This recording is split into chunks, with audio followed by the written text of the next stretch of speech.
Shalom para todos. En esta hora vamos a empezar a transmitir un ciclo de enseñanzas acerca de la teología de reemplazo. Quisiera hacer unas preguntas. ¿El Nuevo Testamento ha reemplazado al Antiguo? ¿Jesús Cristo reemplaza al Todopoderoso del Antiguo Pacto? ¿La Iglesia ha reemplazado a Israel? ¿La gracia ha reemplazado a la ley? ¿La fe ha reemplazado a las obras? ¿Cómo es realmente la verdad? Ya no tenemos que guardar la ley, más bien eso hay que hacer a un lado, hay que destruir todo pensamiento de legalidad, porque sería legalismo. Y a los judíos no tienen nada que ver con el plan del Todopoderoso. Vamos a empezar a hablar de esto que durante años ha sido un problema en la historia de la gente: la teología de reemplazo. Vamos a ver en estos estudios, estas enseñanzas. Primeramente, vamos a ver el antisemitismo y la apostasía. El antisemitismo y la apostasía han estado detrás de todo lo que es la teología de reemplazo. Han sentado las bases de muchos conceptos dispares, como ya en el siglo II, Melitón de Sardis, por ahí hacia el 160 al 180, decía en sus crónicas contra los judíos, decía que se había cometido un tremendo crimen. Les voy a leer lo que él dice. Escuchad y ved, estirpes todas de la tierra, un asesinato inaudito tuvo lugar en Jerusalén. Dios ha sido asesinado. El rey de Israel ha sido eliminado por los rectos de Israel, decía Melitón de Sardes. Ahí tenemos cómo es que inicia este proceso de antisemitismo con la teología del deicidio, o sea, de la muerte de Dios.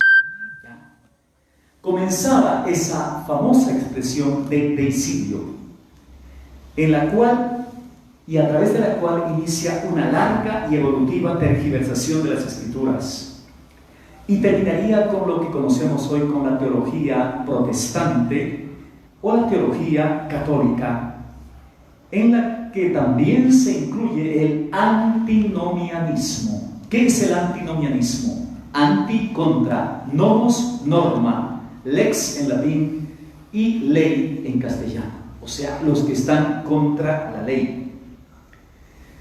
Los famosos padres de la Iglesia, así conocidos, han comenzado a fundamentar estas teologías partiendo de la creencia del deicidio, lo cual los fue llevando poco a poco a rechazar a Israel. Israel ya no tiene nada que ver en el plan divino. Han negado el plan del Eterno, de las promesas de Él para con su pueblo Israel, para con su pueblo escogido, y sus propósitos grandes con ese pueblo. Y podemos mencionar a Eusebio de Cesarea, Agustín de Hipona, Juan Crisóstomo y otros más que, conocidos como padres de la Iglesia, siguieron esta enseñanza. Escribieron cosas durísimas contra los judíos. Fue así que se fueron formando conceptos netamente antijudíos, o sea, antisemitas. En las diversas interpretaciones que se realizaron de las Escrituras, desde el primer siglo hasta nuestros días.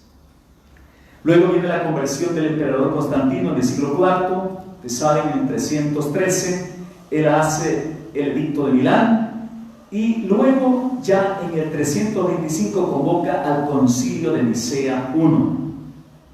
Y en este concilio, que es en el año 325, hizo que los discípulos de origen gentil se divorcien. Aquí ocurre el divorcio. La Iglesia se divorcia de los judíos, de Israel, de los creyentes judeo-mesiánicos, dejando de lado todas las enseñanzas de los apóstoles que fueron testigos de lo que el Mesías hizo y enseñó. Dejaron el Shabbat, dejaron las fiestas judías, dejaron la celebración de la resurrección del Señor durante los días de Bikurim, o sea, de la fiesta de primicias, y empezaron a favorecer enseñanzas de una mezcolanza de la fe cristiana. Con el tiempo, los emperadores romanos, que eran los pontífices máximos, o sea, el sumo pontífice, ellos ordenaban todo, no solo en el ámbito político, sino también en el ámbito legal y en el ámbito religioso. Más tarde fue que uno de los emperadores traspasó esta función que tenía como emperador al obispo de Roma, y luego ya los obispos de Roma fueron los llamados sumo pontífices, o sea, los papas. ¿Ya? De ese modo y manera empezaron ellos, los pontífices máximos, a guiar el camino de la iglesia gentil, de la antigua Babilonia restaurada ya ahora nuevamente, como habían profetizado los apóstoles y el Mesías, que es la gran apostasía. Y empezó la gran apostasía. La cristiandad sustituyó a Yeshua HaMashiach por un Cristo greco-romano. Cambiaron el sagrado día de Shabbat del Eterno por el día del culto al sol, por un día que ya es un día idólatra, que desde antiguo se venía celebrando al dios sol en el primer día de la semana. Y esto ocurrió en el 321, el 3 de marzo, y luego el 3 de julio se establecieron estos decretos del emperador para decir que dejen ellos de trabajar en el primer día de la semana, en el sagrado día del sol, el día solis invicti, el solis invicti Mitra o el Agapal, que venía desde antiguo de Babilonia, de Medo-Persia, y se había expandido por todo el mundo después de Babel, cuando a causa de la división de lenguas, pues se expande aquella religión babilónica a todas las naciones, con otros nombres, pero la misma divinidad, así como aquí a nuestra tierra de lo que hoy es Bolivia, que fue el Alto Perú, y más tarde el Imperio Incaico llegó también con el nombre de Inti, el dios Sol, y todavía podemos observar ya en Tiahuanaco que han quedado las ruinas prehistóricas de la Puerta del Sol. ¿Ya? Podemos ver entonces que así continúa pues el proceso de desjudaizar, de desmitificar las escrituras, y empiezan a cambiar muchas cosas. ¿Ya? También sustituyen la Pascua hebrea en el 14 de Nisan o Aviv por una Pascua que se inventa en una semana que empieza desde un domingo y termina otro domingo, domingo de Ramos a domingo de Pascua.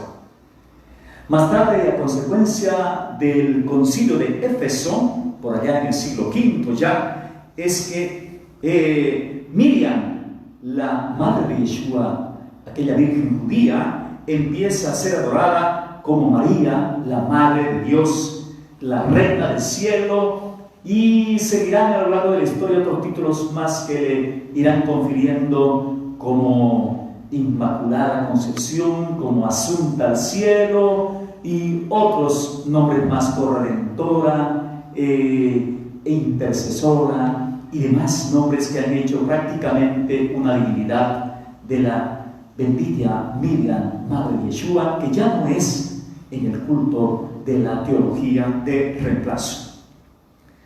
Rompen de ese modo teológicamente con los judíos, con el pueblo de Israel, la nueva institución de la cristiandad. Bautizan la idolatría como la cristiandad. Ya no es Israel, ya no es. Sustituyen las fiestas ordenadas por el Eterno por fiestas paganas como la Navidad, que es la antigua Saturnalia romana, fiesta, semana de borracheras, desde el 24 de la noche, 25 de diciembre, hasta lo que hoy en día llaman el Año Nuevo, ¿no? El día del dios Janus, ¿no? Janus. Y por eso el nombre de enero viene de Janeiro, de Janus, ¿no? El dios de las entradas y salidas, el dios de dos caras de los romanos. Y de esa manera tenemos nosotros que se van sustituyendo pues la Pesaj, ya no es la Pesaj hebrea, la Pascua hebrea, sino la Pascua florida, donde se comen los huevos de Pascua y los conejitos y todas esas cosas, y los panetones y el árbol de la reina Semiramis, del sueño de ella, y que en diversos lugares pasó con diversos nombres, ya sea un árbol de ciprés, de pino y de otros. La fiesta de Reyes se incorpora a la jerarquía babilónica religiosa de los cardos, vienen los cardenales, los clérigos, en lugar ya de los rabinos, de los shaliachim, de los sekerim, de los ancianos de la congregación primitiva judeo-mesiánica. Ya se habían cambiado los nombres sagrados del Altísimo y de su Hijo amado. Ya el Elohim de Israel es llamado Dios. Yeshua es llamado Jesús, ¿ya? Y ya no es el Mashiach, sino el Cristo. Entonces, iban greco-latinizando los demás nombres hebreos. Keifa, que quiere decir piedra pequeña, ya no es sino Petros en griego. Shaul ya es Pablo, Johanan es Juan, y Jacob es Santiago, y así todos van pasando con nuevos nombres, que ya no huelen a judío, porque había un antisemitismo terrible. La chusma judía, inclusive dijo el emperador Constantino cuando él sugirió de que los padres de la iglesia cambiaran ya la fiesta de Pesaj, hicieran un nuevo ordenamiento de la fiesta. Dijeron, para que no tengamos que depender más de la chusma judía, ¿ya? Entonces la iglesia, entre comillas, que es el nuevo nombre que aparece ya, se mundaniza, consagran templos paganos como cristianos, hacen donaciones imperiales a la iglesia y al clero, y la liturgia parece también que se vuelve más majestuosa y solemne, pero menos espiritual y menos sincera. Es una iglesia carnal, ambiciosa, orgullosa y arrogante. Los obispos ya, que eran, cuando Pablo decía que él era obispado, estaba simplemente diciendo que él era ser un supervigilante de la congregación, ¿no?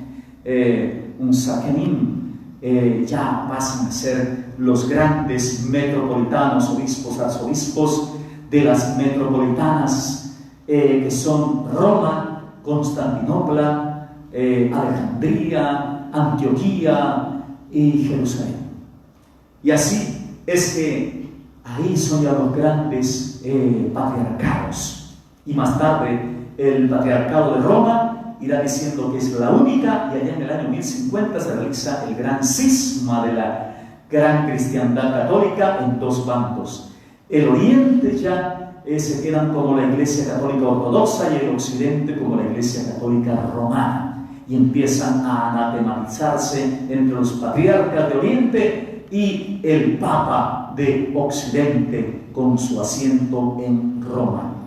Y como el emperador de Roma traslada su asiento imperial a la ciudad nueva que se construye y le pone su nombre Constantinopla, entonces Roma queda libre para que gobierne ya como un emperador el obispo de Roma, y empieza el gobierno de los pies de la estatua que había visto Nabucodonosor en su sueño y que Daniel interpretó como un quinto reino que vendría, que sería mitad de hierro, o sea, de Roma, y mitad de barro, o sea, las alianzas humanas de los reinos del mundo que vendrían, que querrían aliarse con Roma, pero nunca podrían, pero así gobernarían. Y hoy por hoy estamos en ese gobierno, en ese quinto imperio, después de Babilonia, Medo-Persia, Grecia, Roma y ahora Roma católica. Estamos hablando de un tema que es muy importante, que durante años hemos estado cocinando, de pronto diciendo algunas cosas, pero llegó un momento de darlo a conocer. Y por eso hoy vamos a hablar directamente de eso. De esa manera es que tenemos que la primera comunidad israelita mesiánica, la comunidad primitiva, que guardaban la Torá, la ley divina, que guardaban las fiestas, guardaban el Shabbat, que eran humildes y sencillos, que estaban llenos del espíritu de santidad, que se difundía su fama por todas partes y estaban ellos con ese fuego en su corazón del Mesías, que eran perseguidos donde se veían los milagros grandes, ya fue vista como heterodoxa, como extraña por la gran iglesia nueva católica romana. Y de esa manera esta iglesia que se salvó de la destrucción de Tito cuando destruyó Jerusalén, porque el Señor había advertido a sus discípulos que cuando vieran la ciudad rodeada de ejércitos, como dice en Lucas 21, adelante, que huyeran, porque su destrucción ha llegado. Dice en una versión, en otra estaría cerca. De esa manera es que las últimas referencias de esta congregación primitiva ya datan del siglo V y el VI, hasta que ya entra el imperio fuerte y poderoso de los islámicos que arrasan con todo lo que fue el norte del África, el Asia, y también lo que fue, pues, lo conocido es como el creciente fértil, la media luna asiática. Y de esa manera es que desaparece y ya no sabemos. En realidad es porque gran parte de la iglesia, o sea, sobre todo su dirigencia, se volvieron cristianos católicos. Y es por eso que el Mesías había dicho ya antes que las puertas del infierno no prevalecerían contra su quejida, contra su cajal. Traducido ahí, eclesia. Vamos a ver después en estas enseñanzas que es muy diferente, eclesia, de lo que es la iglesia. O mejor dicho, de lo que esto connota, es muy diferente a lo que connota, a lo que denotó en un principio esta palabra. ¿Ya? De este modo, se establecieron dos rebaños. Uno, legal, con sanción e instrucción y enseñanza apostólica, que ya no era el oficial, que ya estaba en la persecución, y otro cuya lealtad estaba dividida entre la fe y el Estado. La iglesia se casa con el Estado, empieza el cesaropapismo, ya es una iglesia que está dividida entre Jesús y María, entre Adonai, el Todopoderoso, y que es el Hijo del Mesías, y el sol invencible y su adoración prohibida. Este nuevo rebaño se divorcia totalmente y se separa de sus hermanos judíos creyentes, que defendían la santidad de la Torá y la gloria del Mashiach. Ya es una entidad diferente. De este modo, muchos de aquellos primeros divorciados, pertenecientes a un rebaño que había roto con los anteriores, que se mezclaron o sincronizaron la adoración del sol con la adoración del Hijo, haciendo que los dos se convirtieran en una forma de panteísmo cristiano, en el cual todo es Elohim, o Elohim es todo. Elohim es lo que después sustituyeron por Dios, ¿no? Que viene de Zeus, es primitivo de Zeus. ¿Ya? En esta perversión, Jesús, ya así llamado, comparte su gloria con un sinnúmero de estatuas, avalorios, ilegales, ídolos, y también comparte su gloria con su madre. Por eso dice, Dios y la Virgen, Jesús, María y José, una trinidad rara que aparece. La lamentable historia de este rebaño disidente, ilegal y renegado está bien documentada en diversas historias e enciclopedias que usted puede revisar en cualquier biblioteca. Y entró el odio a los judíos, surgiendo la secta con un deseo de practicar una alabanza mezclada. Todo esto fue fraguando la teología de reemplazo y otras afines, y llegaron a ser ideas con un fuerte contenido antisemita. Durante siglos, las ideas antisemitas fueron introducidas en la Iglesia como un veneno mortal. Un buen conocedor de la historia del cristianismo, siendo honesto, advertirá que fue precisamente el olvido de las raíces hebreas de nuestra fe y su sustitución por ideas y filosofías grecorromanas lo que llevó muy temprano al cristianismo a su decadencia, como hoy vemos cada vez más. La odiosa teología de reemplazo, que vamos a decir TDR, es un significante tema teológico, ¿ya?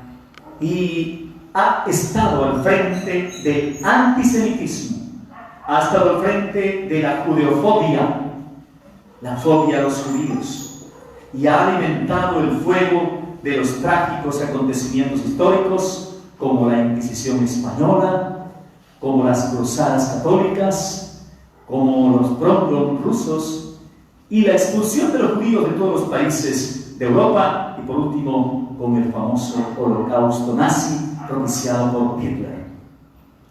Como demuestra claramente la historia.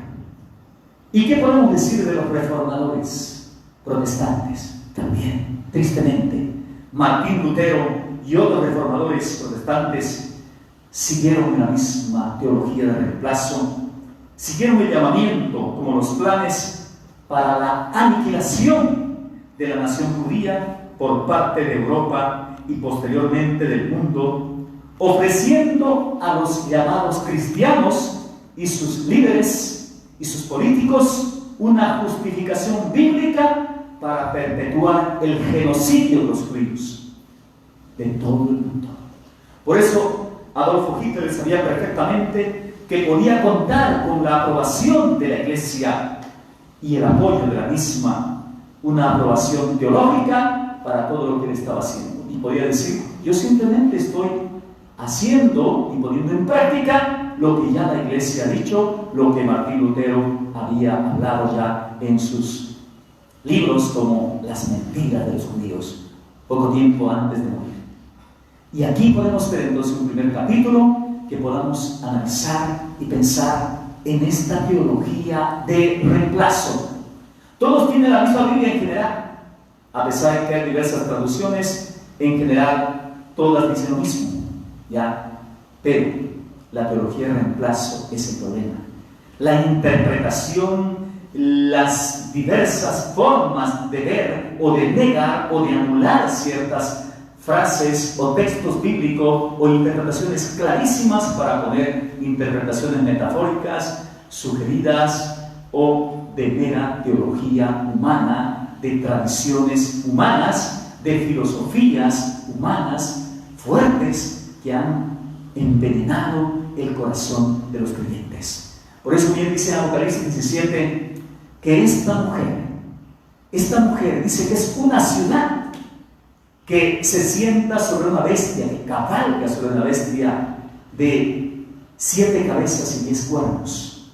Esta mujer tiene en su mano, dice, una copa llena, dice, del vino de su fornicación, de la cual han bebido todos los moradores de la tierra, con la cual ha emborrachado, dice, y se ha emborrachado con la sangre de los mártires. Y todos los reyes de la tierra y los grandes han fornicado con ella. Entonces, esto es lo que ha pasado. Ha dado de beber del vino de su fornicación, o sea, de su doctrina, de su enseñanza a todas las naciones.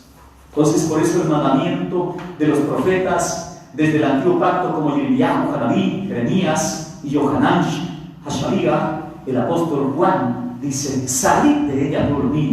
¿De dónde? De Babel, de Babilonia, de la nueva Babilonia también, que es la Roma pagana, y toda su teología de reemplazo, y que todavía esa teología está perviviendo en la teología cristiana, evangélica y protestante en mayor o menor grado, como vamos a ver después con los siguientes temas.